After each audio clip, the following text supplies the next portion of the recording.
Good evening everyone. आइए मैं quickly explain कर देता हूँ आज की इस ट्रेड को। आज हमने 41,500 की कॉल पर एक एंट्री बनाया था। इस वाले कैंडल पर एंट्री हुआ आप देख सकते हो, एंड सेकेंड कैंडल में ही एक बहुत बड़ा स्पाइक हमें नज़र आया और इसी स्पाइक में हमने इसको एग्जिट कर लिया था यहाँ पर। सो लगभग 1:8 का रिक्शा वाला रेशियो हमने अचीव किया है इस ट्रेड में।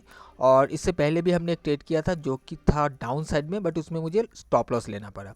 सो दोनों ट्रेड को ही मैं बताऊंगा आपको कि कैसे हमने उस ट्रेड को बनाया था, जो लॉस हुआ स्टॉप लॉस हिट हुआ उसको भी मैंने क्यों बनाया था, और इस वाले ट्रेड को भी हमने कैसे बनाया था, कैसे हमें कंफर्मेशन मिला या फिर लाइव मार्केट में मेरा क्या सोच था। तो चलिए मैं चार्ट पर चलता हूँ और वहाँ पर हम चीज़ों को समझते हैं। ऑल राइट फ्रेंड्स, सो यहाँ पर हम इंडेक्स पे चार्ट पर आ गए हैं। सो यहाँ पर देखिए, सबसे पहले तो मैं जो मेरा लॉस हुआ था उस ट्रेड को मैं बताऊँगा, उसके बाद सेकेंड ट्रेड को डिस्कस करेंगे। सो ओपनिंग से देखते हैं।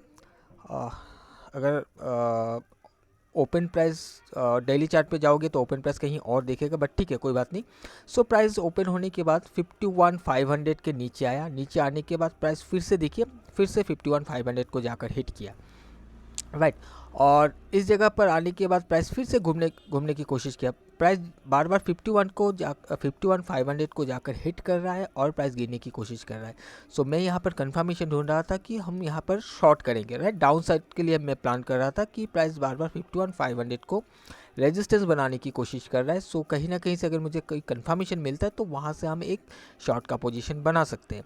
सो जब प्राइस यहाँ से उठकर गया और ये 51,500 को फिर से एक बार हिट किया, इसके बाहर जाकर क्लोज किया। क्लोज करने के बाद प्राइस फिर इसके ऊपर सस्टेन नहीं कर पाया एंड प्राइस फिर 51,500 के ऊपर से गिरकर यहाँ कहीं आ गया था, राइट।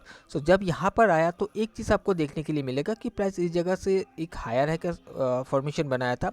फिर 51,500 को जब हिट करके नीचे आया, क्योंकि देखिए इस एरिया पर मैं बाई इसलिए नहीं कर रहा था क्योंकि 51,500 इसके लिए रुकावट बन सकता है, जिस वजह से मैं ये वेट कर रहा था कि 51,500 को ब्रेक करके ऊपर जाकर मुझे कोई कंफर्मेशन दे। ऐसा कुछ हुआ नहीं, ये ऊपर जाकर रेजिस्टेंस लेके प्राइस नीचे गिर गया और इसके नीचे आकर एक लो बनाने की कोशिश किया है। फिर प्राइस देखिए, फिर प्राइस यहाँ से घूमा। तो इस जगह पर अगर आप ध्यान से देखोगे, ओके, सो यहाँ पर ये जो लास्ट दो कैंडल है, यहाँ पर एक रेजिस्टेंस फॉर्म हुआ था लास्ट में, जो कि इस वाले कैंडल के लो पर था, राइट। सो उसके बाद प्राइस क्या हुआ, इसके इस रेजिस्टेंस के बाहर फिर से चला गया, लेकिन यहाँ पर वॉल्यूम नहीं था।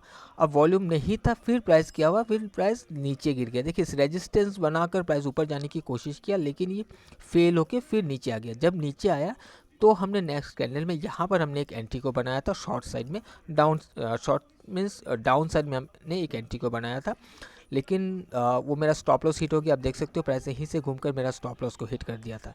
उसके बाद मैंने कुछ ट्रेड नहीं किया, छोड़ दिया था, मैं मार्केट को जस्ट देख रहा था। बट यहाँ पर फिर मैंने देखा कि प्राइस फिर से इसने 51,500 के बाहर गया था, लेकिन ये सस्टेन नहीं कर पाया, फिर से नीचे आ गया।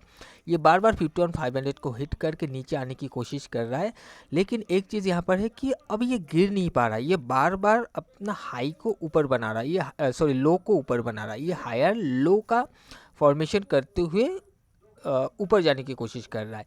उसके बाद यहाँ पर जब मैंने देखा प्राइस को कि प्राइस इसको हिट करके फिर प्राइस यहाँ से गिरने की कोशिश किया है, फिर से प्राइस ऊपर उठने की कोशिश किया, फिर से गिरने की कोशिश किया, फिर से ये ब्रेकआउट जब हो रहा था तो कहीं ना कहीं मुझे ये समझ में आ गया था कि अगर ये 51,500 को ब्रेकआउट करेगा तो एक स्पाइक हमें देखने के लिए मिल सकता है। और उसी एक्सपेक्टेशन में हमने ये जब ब्रेकआउट कर रहा था तभी हमने एक एंट्री को बना लिया था ऑप्शन के चार्ट पर, जैसे मैंने आपको दिखाया, और छोटा सा स्टॉप लॉस लिया था हमने इसके नीचे ही। और इसी वाले कैंडल में जब एक स्पाइक आया हमने इसको एग्जिट कर लिया, और उसके बाद भी मूवमेंट आया है। थोड़ा टाइम यहाँ पर साइडवे हो गया था, लेकिन उसके बाद भी एक अच्छा मूवमेंट हमें देखने के लिए मिला है, जो कि 52,000 को भी ब्रेक करके ऊपर चला गया था। और यहाँ पर हमने कोई पार्टिसिपेट नहीं किया। पहला ट्रेड लॉस हुआ था, नेक्स्ट मुझे 1:8 के आसपास मिला था, मैंने इसको एग्जिट कर लिया स्पाइक में। उसके बाद मैंने कोई भी ट्रेड नहीं किया, क्योंकि देखिए टॉप को पकड़ना या फिर बॉटम को पकड़ना इतना आसान नहीं होता है, क्योंकि कहाँ पर जाएगा कि कहाँ से घूमेगा ये किसी को नहीं मालूम। हाँ, जब ये 51,500 को ब्रेक करके ऊपर गया था, इतना तो समझ में आ रहा था कि एकदम से ये ऐसा गिर नहीं जाएगा, ये थोड़ा बहुत फिर से ऊपर जाने की कोशिश करेगा, या फिर हो सकता है ऊपर ये सस्टेन हो जाए, साइडवे हो जाए। अगर साइडवे भी हो जाता है तो मेरा प्रीमियम घटना स्टार्ट हो जाएगा, और जबकि मुझे स्पाइक में एक अच्छा रिवार्ड मुझे मिल रहा था, जिस वजह से मैंने उसको एग्जिट कर लिया था। राइट, सो आई होप कि आपको समझ में आया होगा कि आज का ट्रेड हमने कैसे बनाया था। फर्स्ट ट्रेड मैंने क्यों किया, जो कि मेरा स्टॉप लॉस हिट हो गया था, एंड फिर सेकेंड ट्रेड में हमें कैसे कन्फर्मेशन मिला कि बार बार ये 51,500 को ब्रेक करने की कोशिश कर रहा है, और बार जितनी बार ये नीचे आ रहा है अपने पिछले लो के ऊपर ही एक लो बनाने की कोशिश कर रही है, हायर लो का फॉर्मेशन कर रहा था। बट जिस वजह से हमने इस ट्रेड को इस एरिया पर बनाया था, जहाँ पर यहाँ पर आकर प्राइस रुक गया था, एक बेस बनाने की कोशिश कर रहा था छोटा सा। अगर आप देखोगे ये 3-4 कैंडल में एक ही रेंज पर ट्रेड करने की कोशिश कर रहा था, फिर ये ब्रेकआउट होने की कोशिश जब किया 51,500 के ऊपर, तब जाकर हमने ट्रेड को बनाया। सो कोई कन्फ्यूजन होता है तो मुझे आप कमेंट करके ज़रूर से बताइएगा, मैं कोशिश करूँगा कि आपको उसके सवाल का जवाब देने के लिए।